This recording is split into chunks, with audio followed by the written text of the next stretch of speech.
ehdoista. Kiitos. Kiitos. Ja edustaja Myllykoski. Arvoisa puhemies!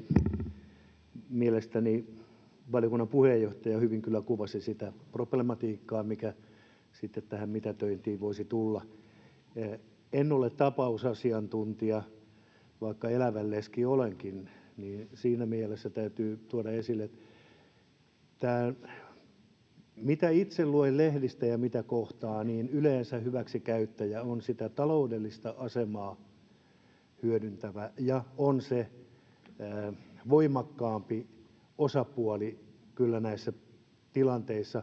Mennäänpä nyt vaikka, että mihinkä lainsäädäntöä yleensä tehdään, niin heikommassa asemassa olevan turvaamiseksi. Siinä mielessä valiokunnan lähtökohta on ollut kyllä oikea. Siinä mielessä pidättäydytään tässä, mitä nyt esitetään, ja seuraaminen on toki hyvästä. Ja mielestäni vielä kerran sanon, että valiokunnan puheenjohtaja hyvin avasi tämän problematiikan, ja tästä on hyvä mennä eteenpäin.